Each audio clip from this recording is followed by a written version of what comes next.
Good morning जी आप सभी को मेरी तरफ से। एंड आज से हम लोग स्टार्ट करेंगे हमारा +2 क्लास का reproduction, sexual reproduction in flowering plants. Parallel चलता जाएगा। फर्स्ट चैप्टर से स्टार्ट करेंगे +2 क्लास एंड फर्स्ट चैप्टर से स्टार्ट करेंगे +1 क्लास। पैरेलल चलती जाएंगी।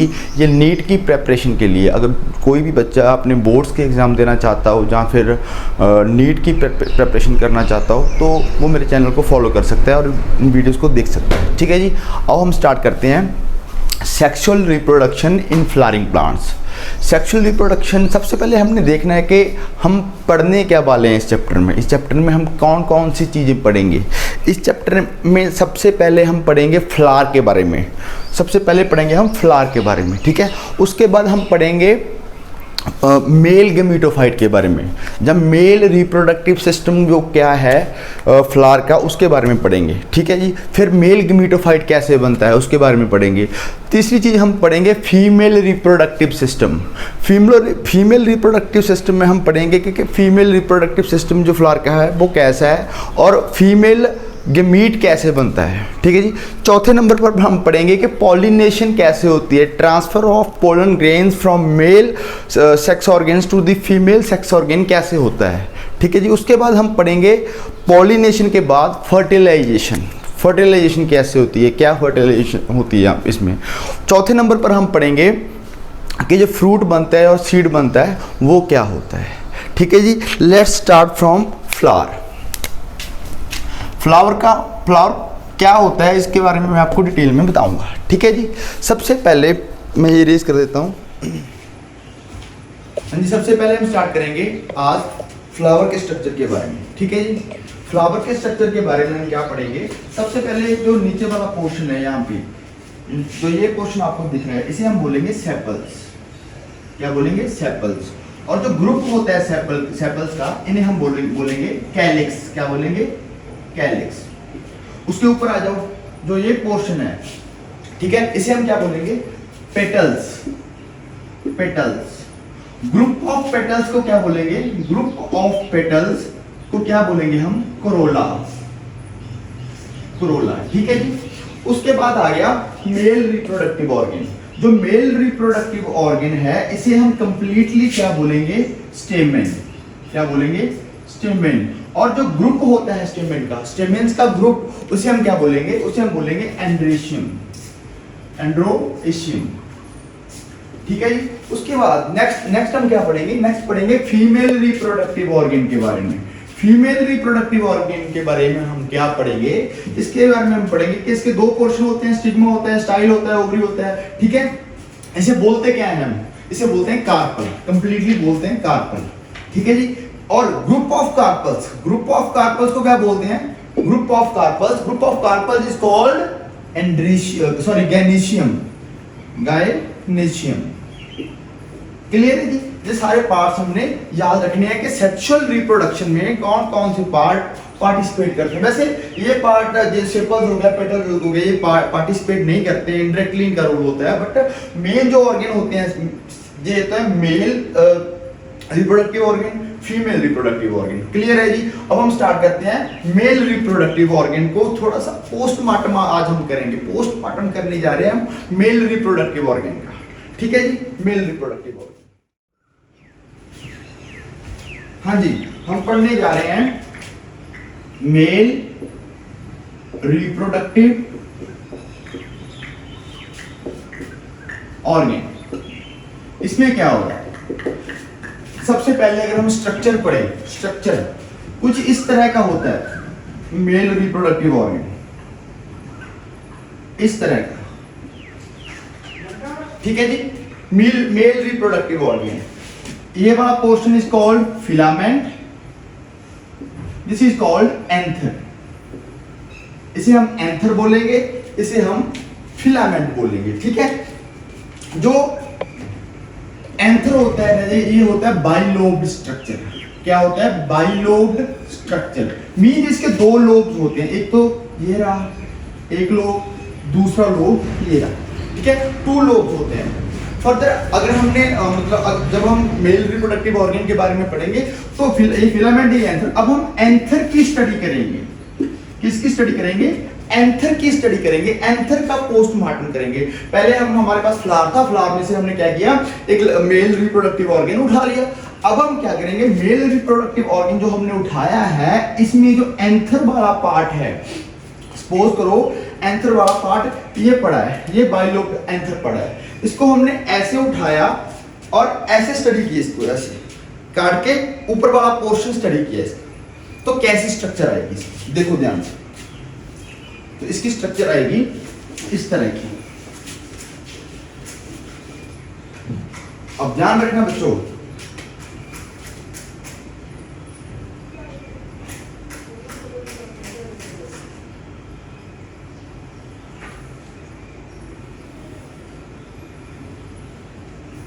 कुछ इस तरह की स्ट्रक्चर आएगी। सॉरी मेरी ड्राइंग कुछ अच्छी नहीं है, बट आपको समझना होगा, ठीक है जी। ऐसे ऐसे स्ट्रक्चर दिखेगी और कितने पोर्शन होंगे, ये एक लोब होगी, ये दूसरी लोब होगी, ठीक है जी। ये एक लोब, ये दूसरी लोब। हर एक लोब को हम क्या बोलेंगे, 1 2 लोब्स हैं, एक लोब में 2 पार्ट होंगे। इसके एक पार्ट को क्या बोलेंगे, थीका, थीका, ठीक है। एक थीका, दूसरा थीका, तीसरा थीका, चौथा थीका, ठीक है जी। 4 थीका होंगे। मीन यहां पे मैं कैरेक्टरिस्टिक्स लिख रहा हूं, कितने थीका होंगे, 4 थीका होंगे एक एंथर में, 4 थीका, ठीक है जी। इस थीका के अंदर क्या होगा, इस थीका के अंदर एक बकेट ट्यूब लाइक स्ट्रक्चर होगी। देखो जो जी मैंने स्ट्रक्चर बनाया है ना, ये ऐसे जा रहा है, ऐसे ऐसे ऐसे जा रहा है, ऐसे जा रहा है, ठीक है। सिमिलरली ये भी ऐसे डूंघाई में है, मीन एक ट्यूब की तरह जा रहा है, ट्यूब की तरह अंदर जा रहा है। थीका के अंदर ये एक बकेट लाइक स्ट्रक्चर होगी, चारों थीका के अंदर, चारों थीका के अंदर, ठीक है जी। क्लियर है। तो इसको हम क्या बोलेंगे, जो ये थीका है इसको हम बोलेंगे माइक्रो स्पोरेंजियम, माइक्रो स्पोरेंजियम, ठीक है। सो दूसरा कैरेक्टरिस्टिक्स हमने लिख दिया, कितने माइक्रोस्पोरेंजियम होते हैं, 4 माइक्रोस्पोरेंजियम होते हैं, ठीक है जी। 4 माइक्रोस्पोरेंजियम होते हैं। नेक्स्ट, अब जो माइक्रोस्पोरेंजियम मैंने बनाए हैं, इसके बीच में क्या होता है, जो माइक्रोस्पोरेंजियम बनाए हैं ना मैंने, 1 2 3 4, इनके बीच में क्या होता है, इनके बीच में रजे एक टिश्यू होता है, एक टिश्यू प्रेजेंट होता है इन चारों के अंदर।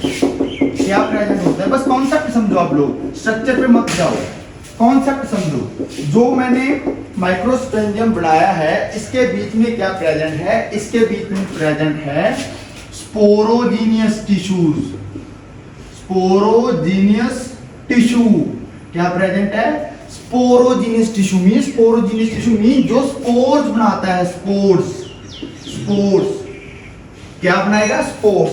अच्छा स्पोर्स क्या होता है, अब सबसे बड़ा क्वेश्चन आ गया, याद करो, रिमाइंड करो 10th क्लास जब आप लोगों ने रिप्रोडक्शन पढ़ा था, उसमें एसेक्सुअल रिप्रोडक्शन पढ़ा था, उसमें स्पोर्स पढ़े थे आपने। स्पोर्स क्या होता है, वो मतलब वो एक चीज होती है स्पोर, जिसमें से गमीट्स बनते हैं, जिससे गमीट्स बनते हैं, ठीक है जी। अब स्पोरोजीनियस टिश्यू वो टिश्यू है जो स्पोर्स बना देगा, ठीक है जी। आई थिंक आपको क्लियर होगा। इसके बाद हमने ये पढ़ना है कि जो ये स्ट्रक्चर है एंथर की, इसकी जो आउटर लेयर होती है, आउटर लेयर इस तरह से एक आउटर लेयर होती है, क्या होती है, आउटर लेयर। यहां पे बना देता हूं, यहां पे एक आउटर लेयर होती है। इस आउटर लेयर को हम क्या बोलते हैं, इस आउटर लेयर को बोलते हैं हम एपिडर्मिस, एपिडर्मिस, ठीक है जी। इसके अंदर एक लेयर और होती है, इसके अंदर एक लेयर और होती है एंथर के अंदर, याद रखना है। पहले नंबर वाली आउटर लेयर एपिडर्मिस कौन सी है, आउटर लेयर है जी, ठीक है। इसके अंदर जो लेयर होती है इसे हम बोलेंगे एंडोथीसियम, एंडोथीसियम, ये लेयर इसके अंदर है, ठीक है जी। और हाँ, जो स्पोरोजीनियस टिश्यू है, जो कैद करा हुआ है हमने किस में, एक माइक्रोस्पोरेंजियम में। इसे न्यूट्रिशन कौन देगा, who will provide nutrition to it. इसे न्यूट्रिशन देगी एक लेयर, उस लेयर का नाम है, ये लेयर है जो इसे न्यूट्रिशन प्रोवाइड करेगी। जो स्पोरोजिनस टिश्यू है यहाँ पे बैठे हैं, ये इनको कहेंगे अरे भाई हमें न्यूट्रिशन चाहिए, हमने आगे स्पोर्स बनाने हैं, हमने मीट बनाना है, हमें क्या चाहिए, हमें चाहिए न्यूट्रिशन। तो न्यूट्रिशन प्रोवाइड करेगी ये लेयर। तो ये लेयर इसका नाम क्या है, टेपिटम। टेपिटम ये कौन सी लेयर है, इनर लेयर है। इनर लेयर, जो ये इनर लेयर है ये क्या करेगी, प्रोवाइड करेगी न्यूट्रिशन। ठीक है जी। और न्यूट्रिशन और जो ये हमारी एंडोथीशियम लेयर है, इसके बीच जो भी लेयर प्रेजेंट होंगी, इन लेयर्स को हम बोलेंगे मिडल लेयर। क्या बोलेंगे, मिडल लेयर। क्लियर है जी, इतना समझ आएगा। क्या पढ़ा हमने, अपने आंसर का पार्ट पढ़ा। ठीक है, आंसर को हमने ऐसे उठाया, ऐसे उठा के से कट कर दिया। जब हमने इसके पोर्शन देखे तो 4 पोर्शन थे, बाइलोब स्ट्रक्चर था, हर एक लोब में दो पोर्शन थे। ठीक है जी, तो 4 पोर्शन आ गए। हर एक पोर्शन को हमने थीका बोल दिया। थीका के अंदर एक bucket like structure, tube like structure पड़ा था, उसे हमने माइक्रोस्पोरेंजियम बोल दिया। माइक्रोस्पोरेंजियम जो था, माइक्रोस्पोरेंजियम के अंदर एक मतलब टिश्यू पड़ा है जिसे हम स्पोरोजीनियस टिश्यू बोलेंगे। ठीक है जी। और हमने जो लेयर्स हैं, इनके एंथर की लेयर्स हैं जो, उसको हमने मतलब डिस्कस किया है। ठीक है, 4 लेयर्स हैं, आउटर लेयर एपिडर्मिस, फिर एंडोथीसियम, फिर मिडल लेयर और फिर टेप्टम लेयर। और टेप्टम लेयर क्या करती है, न्यूट्रिशन प्रोवाइड करती है जो ये स्पोरोजीनियस टिश्यू होता है। क्लियर है जी, कर लो नोट आप। आगे होगा इतना जो मैंने पढ़ाया है। इसके बाद हमें क्या करना है, हमने पढ़ना है कि जो ये माइक्रोस्पोरेंजियम हमारे पास पड़ा है, ये कन्वर्ट कैसे होगा मिल्क मीटोफाइट में। ठीक है जी। इसके लिए हम जो ये पोर्शन है, जो ये वाला पोर्शन है माइक्रोस्पोरेंजियम, इसे हम बाहर निकालेंगे। ठीक है जी, इसे हम बाहर निकालेंगे। देखिए नेक्स्ट क्या होगा,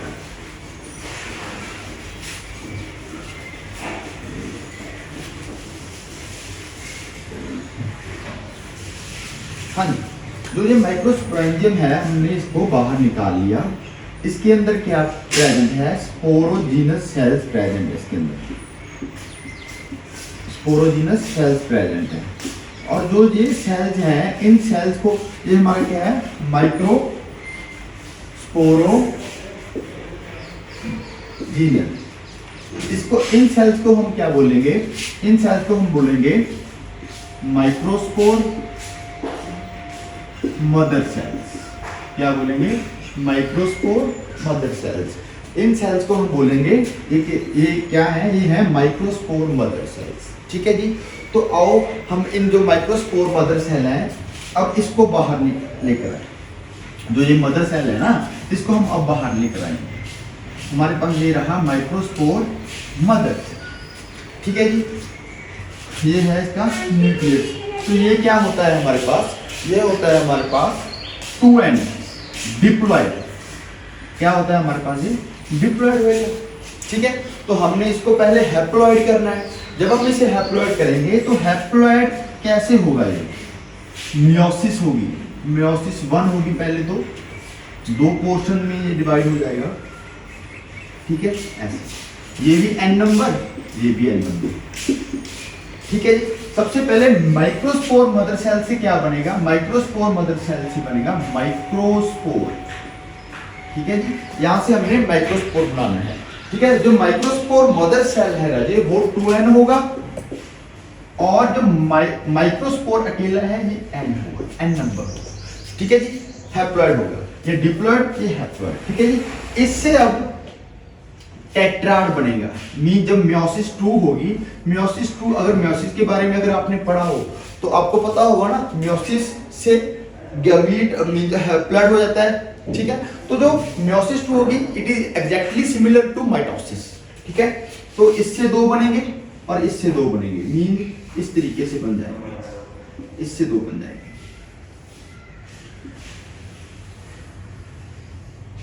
ठीक है जी। और जो ये वाला पोर्शन होगा, हर पोर्शन n नंबर हैप्लॉइड हो। ठीक है जी, तो हमारे पास क्या बन गया यहाँ पे, माइक्रोस्पोर बन गया, माइक्रोस्पोर। ठीक है जी, माइक्रोस्पोर बन गया। अब हमने क्या पढ़ना है, अब जो हमारे पास माइक्रोस्पोर बना है बच्चा, माइक्रोस्पोर जो हमारे पास बना है, ये कन्वर्ट कैसे होगा, किसमें, पोलन ग्रेन में, ये पढ़ना है। इसके बाद हमने जो हमारे पास माइक्रोस्पोर है वो पोलन ग्रेन में कैसे कन्वर्ट होगा। ठीक है जी, इसके बाद हम ये पढ़ेंगे, नोट कर लो।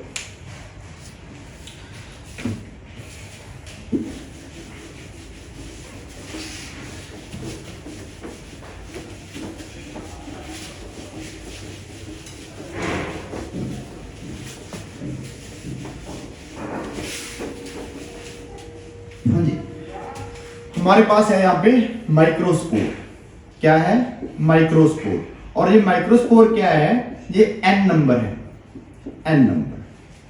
ठीक है जी, ये इसका न्यूक्लियस है। ठीक है, हम पढ़ क्या रहे हैं, अब हम पढ़ रहे हैं microspore convert into pollen grain. ठीक है जी, माइक्रोस्पोर है हमारे पास। इसमें अब क्या होगी, इसमें होगी माइटोसिस। क्या होगी, माइटोसिस। जब माइटोसिस होगी राजे, इसमें मैं रफली आपको समझा देता हूं कि जैसे एक न्यूक्लियस है, जब इसमें माइटोसिस होगी तो दो सेल नहीं बनेंगे। सेल, एक तो सेल बनेगा, ठीक है, और जो दूसरा सेल है, ये एक सेल है, इसका न्यूक्लियस ये रहा। जो दूसरा सेल बनेगा वो इसी के बीच में बन जाएगा, फ्लोट करेगा इसी के बीच में, ये इसका न्यूक्लियस है। ठीक है, इसे हम बोलेंगे वेजिटेटिव। नाम बना देता हूं, ये इसी सेल का न्यूक्लियस, और जो दूसरा सेल होगा ये इसी के बीच में बनेगा, यहां पे ये इसका न्यूक्लियस। इसे हम बोलेंगे जनरेटिव सेल, जनरेटिव सेल। इसे हम बोलेंगे वेजिटेटिव सेल। कौन सा सेल, वेजिटेटिव सेल। ठीक है जी, अब इसे हम कन्वर्ट करेंगे किसमें, इसे हम कन्वर्ट करेंगे pollen grain, pollen grain.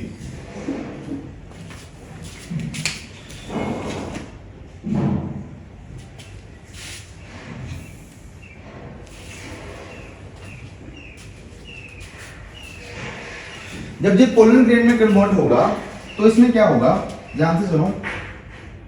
Mean ये हमारा पोलन ग्रेन है, ठीक है, इसमें कन्वर्ट हो गया। इसके ऊपर एक आउटर कवरिंग होगी, सॉरी पहले इनर कवरिंग होगी। जो इनर कवरिंग है इसे हम बोलेंगे इंटेनाइन, इंटेनाइन। इसकी बनी होगी सेलुलोज की और पेक्टिन की। और जो आउटर कवरिंग है इसकी, और जो आउटर कवरिंग है इसकी, ठीक है, ये थोड़ी थोड़ी ब्रेक होगी। ठीक है, जो ये पोर्स होंगी, इन पोर्स को हम बोलेंगे जम पोर्स। अब यहां पे देखो, जो ये आउटर कवरिंग है इसे हम बोलेंगे एक्साइन। क्या बोलेंगे, एक्साइन।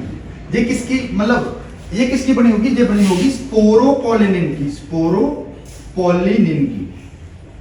इसमें क्या होगा बेटा, जो ये आउटर कवरिंग है इसमें ना तो कोई एंजाइम एक्ट करे, ना कोई एसिड एक्ट करे, ना कोई एल्कली एक्ट करे। मीन इसको तोड़ना हमारे बस की बात नहीं है। इसीलिए जो फॉसिल्स में हमें, फॉसिल फ्यूल में हमें पोलन ग्रेन मिल जाते हैं। क्यों, क्योंकि इसमें क्या होता है, स्पोरोपोलिन की बड़ी होती है और ये फूटने नहीं देती।